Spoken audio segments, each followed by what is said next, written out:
Hello, ladies and gentlemen. Welcome. I am come back. I'm here to talk about success. The first rule of success is to have a vision. You see, if you don't have a vision of where you go, and if you don't have a goal where you go, you drift around and you never end up anywhere. I mean, as you know, I was born in 1947 in Austria after the Second World War. So I was very fortunate that I stumbled onto my vision. And I didn't really like Austria when I grew up. I couldn't wait to get out of there. I couldn't see myself becoming a farmer or a worker in a factory or anything like that. Even though my parents wanted me to stay there and have a normal life. But that was their vision, not mine. My vision was totally different. I felt that I was born for something special, for something unique, for something big. Then one day I went to school. I remember I was 11 years old, and they showed a documentary about America. And there they showed in this documentary the huge skyscrapers, the high-rises, the huge bridges, the 6-lane freeways, and all of this stuff. And I said to myself, that's where I want to be. I don't want to be around here with these little farmhouses and these little buildings. I want to be in America. One day after school, I walked by a store in Graz. So I went inside and I looked around, and then I saw a magazine. I saw a bodybuilding magazine that had Reg Park on the cover. Reg Park was then a 3-time Mr. Universe. And I saw him on the big screen as Hercules. I read that and I said to myself, wow, this is the blueprint for my life. This is exactly what I want to do. I want to become a bodybuilding champion just like Reg Park. I want to get into movies just like Reg Park. And I want to make millions of dollars and be rich and famous just like Reg Park. Do you know how great it felt that I knew where I was going?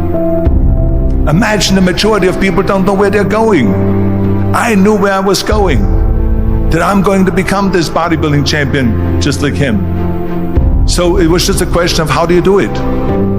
I was so relieved, because when you have a goal, when you have a vision, everything becomes easy. So people always ask me, when they saw me in the gym in the pumping iron days, they say, why is it that you're working out so hard?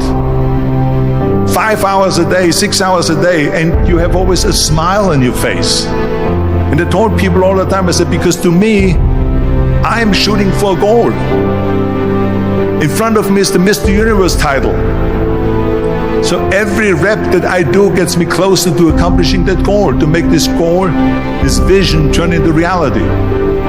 Every single set that I do, every repetition, every weight that I lift will get me a step closer to turn this goal into reality. So I couldn't wait to do another 500-pound squat. I couldn't wait to do another 500-pound bench press. I couldn't wait to do another 2,000 reps of sit-ups. I couldn't wait for the next exercise. At the age of 20, I went to London and I won the Mr. Universe contest as the youngest Mr. Universe ever. And it was because I had a goal. So let me tell you something, visualizing your goal and going after it makes it fun. You got to have a purpose no matter what you do in life. You got to have a purpose. 74% hate their job in America. Now this is not much different when you come to Europe. The majority of people don't like what they're doing, because they're really not doing it because they didn't have a goal and they followed this goal. They just aimlessly drift around, and then all of a sudden there's a job opening, so they get that job because you have to work. But then when you work, it's a chore. It's work. It's not fun. So if you think about, only a quarter of the people really enjoy what they're doing in life.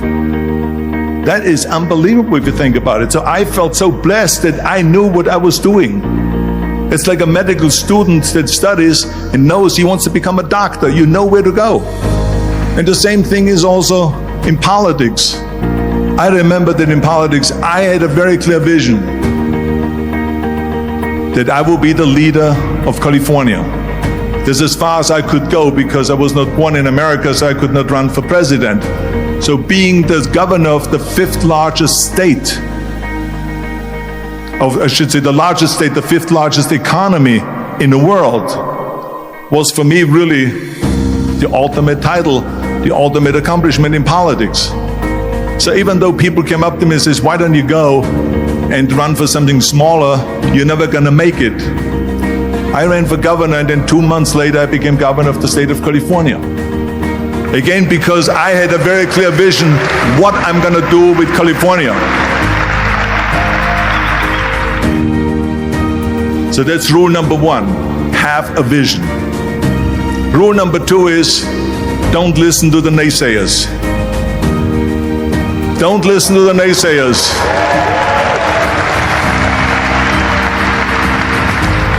Everything I ever did, the thing that I heard out of people's mouth was, that's impossible.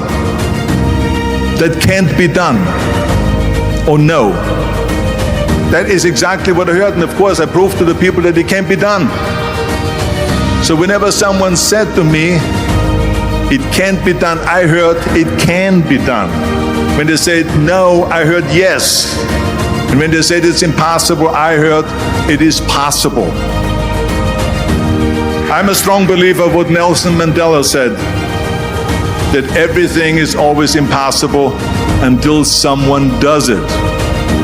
Well, I'm going to be the one, I said to myself, I'm going to do it and I'm going to show it to them. Maybe it has never been done before. That's perfectly fine with me.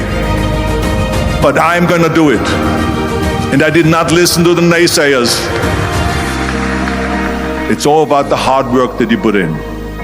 I said to myself, in bodybuilding I worked out 5-6 hours a day. I'm going to do the same thing now for acting.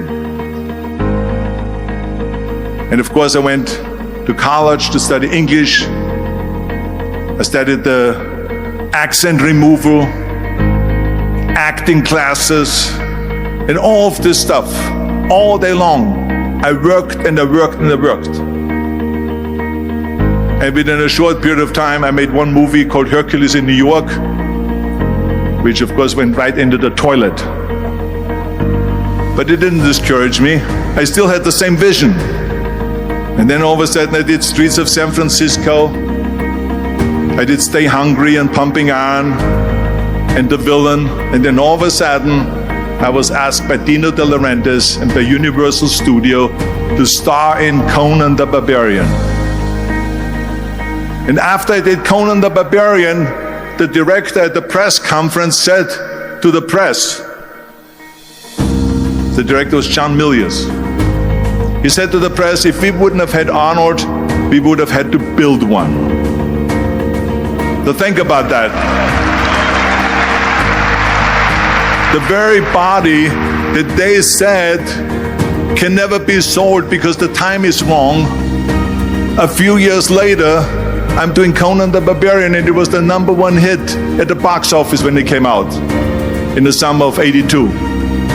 Think about that. And the director says, if we wouldn't have had his body, we would have had to build one. So all of a sudden, my body became an asset, not a liability. And the same thing was with Terminator. After we were finished filming Terminator, Jim Cameron said to the press, if Arnold wouldn't have had that accent and talked like a machine, I think the movie wouldn't have worked. So think about that. The body and the accent that they attacked was an asset. But I didn't listen to those losers. I didn't listen to them at all. It's just the reality of it is that you cannot listen to the naysayers. So this is a very important lesson for all of you. So when someone says, no, this is a stupid idea, you in your mind, you don't have to say it, but in your mind just say this of you're an asshole. What do you know?